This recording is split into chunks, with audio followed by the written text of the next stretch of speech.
আমরা বেরিয়েছিলাম হচ্ছে মামার বাড়িতে, বাড়ি ফিরে এসে দেখি কাকিমা আর গুল্লু এসে বসে রয়েছে। আশীর্বাদ, আশীর্বাদ না এনগেজমেন্ট। আশীর্বাদ উইথ এনগেজমেন্ট। সেটা আগে হয়ে যাবে। হ্যাঁ এই তো আর 2-3 দিন পর। 3 দিন পর। আর তো শুক্রবার। এত তাড়াতাড়ি? আর সময় নেই তো। আর কোথায় সময় কোথায়? তারপর আর 1 মাস, তারপরে তো বিয়ে। তারপরে তো বিয়ে। দেখতে দেখতে হয়ে গেল। হ্যাঁ বাহ, দেখেছো? আমি কবে গুল্লুর বিয়ে। সানাই তোর হেভি মজা। সানাই বেজেছে। এবারে আমাকে দিয়ে দাও, দাও, কার্ড দাও দেখি। তুই যা। বাবু কার্ড দে, কার্ড দে। কাট দে। এই দাদার কার্ডটা তোর কাছে দিয়ে গেলে হবে? দাদার ফোনে কার্ডটা কথা বলে দিই। না দাদার কাজ কেন, আমি এমনি ও দাদার বাড়ি যায়। ওই পাঠিয়েছিস? আমি পাঠিয়ে দেবো, এক্ষুনি পাঠিয়ে দেবো। দেখো বাবাইয়ের নামে কার্ড। কাকুর হাতে দিয়া। বাবাই কোথায়? ও বাবাই, এখানে এসো, গুল্লু ডাকছে। মোবাইল নিয়ে বসে আছে। খোলো দেখি, আরে দেখবে তো।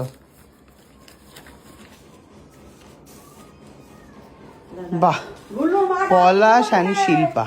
পড়াশি করেছি। এই কোথায় ঠিকানা দেখানো যাবে না।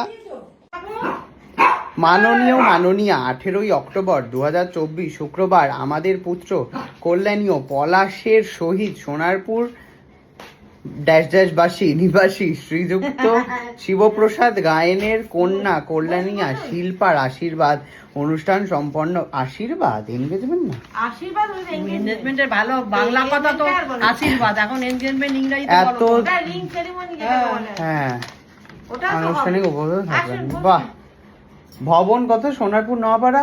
স্মৃতি অনুষ্ঠান সংঘ, ভবন। অনুষ্ঠান ভবন। কোনটা কোনটা? ওই যে নোয়াপাড়া স্মৃতি সংঘ। একদম নওয়াপাড়া যেখানে পুজো হয়। এ বাবা, সবাই শুনে নিল তো। আমি আর কাটতে পারবো না গুল্লু, সবাই চলে এলে আমার কিছু করার নেই। ব্যাস, সুন্দর। গুল্লুর হচ্ছে বিয়ে হয়ে যাচ্ছে। গুল্লু তাহলে বিয়ে হয়ে যাচ্ছে গুল্লুর। না, এক্ষুনি বিয়ে হচ্ছে গো। এখনো বাকি আছে একদম। এই তো 1 মাস তো এনগেজমেন্ট মানেই তো বিয়ে।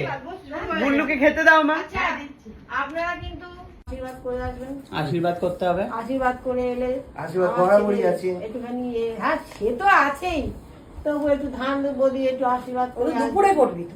হ্যাঁ দুপুরে। দুপুরবেলা বলতে বামন আসবে 10টা থেকে 10:30। পাঞ্জাবি লালাকে ফোন করলি গুল্লু? এ আমি কেন? তোকে আমি বলেছি করেছি, তো। তুই একবার ফোন কর।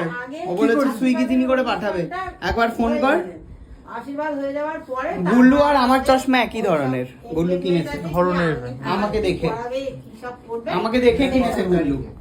না তোর ছিল আমার মনেই নেই, তারপরে আমি ব্লগে দেখে মনে পড়লো ও তোর তো এরকম একটা চশমা। এই শুক্রবার 18 তুমি কি আগে আশীর্বাদটা করে আসবে? হ্যাঁ হ্যাঁ। 10টা থেকে 10:30 তুমি যাবে আগে, তারপরে আমরা তারপরে যাব। আমরা লোকে রেখে পরে যাব। তুমি আগে আসে, আমরা এনগেজমেন্ট নাচ গান করবে, ওরা তুমি তো যাবে না বোধহয় বাবা। বাবা আশীর্বাদ যাবে না তো? করতে যাবে। এবং 10:30 থেকে কিন্তু ওই তো সকাল 10:30টা? সাড়ে 10:30 চলে যাবে। না, আমাদের বাড়িতে এসে খাবার পাওয়া যায় না। এই প্রথম কেউ ফিশ ফ্রাই পাচ্ছে। শিগগিরই তোলো আমাকে। আমি একটা নিচ্ছি ঝালটাই, কিন্তু শিগগিরই তোলো, আমাদের বাড়িতে খাবার পাওয়া যায় না। আমাকেও এতগুলো মিষ্টি দিও না। আমিও না, গুল্লু বিয়ের সময় মিষ্টি খেতে হবে। গুল্লু খা খা, মন দিয়ে খা, একদিন খেয়ে নাও। মন দিয়ে খা মিষ্টি। পুরো প্রসাদ মা কালীর বাড়ি থেকে নিয়ে আচ্ছা ওটা ওই ছেলে আর আমি অল্প অল্প ভেঙে নিচ্ছি, কিন্তু এইগুলো না। পিস পাই দুটো খাও। বাবা একটু প্রসাদ গরম গরম একটু ভেজে আনলাম, খাও। তো গুল্লুর জন্য আনলাম, তুমি যে আনলে জানো ঠাকুরের প্রসাদটা দিয়েছে ফিশ ফ্রাই। অন্য কিছু আন না, ও ঠাকুর জানে। কি অবস্থা ঠাকুর দেখ। মাংস খাচ্ছে কালী ঠাকুর, আর ওইটা খেলে তো তাই না ওগুলো? আর কালী ঠাকুর পাটার মাংস খাচ্ছে। তোকে যখন আশীর্বাদ করবে এত বড় বড় আমার বাবাকে মিষ্টি দিয়ে দেবে। দিলে মিষ্টি। না আশীর্বাদ আর মিষ্টি কেন? না আজ বাদলা মিষ্টি রাখবোই না। কি রাখবি? সব ক্যাডবেরি। মোটা? ঝাল দিয়ে বলবো। ধান দেবো।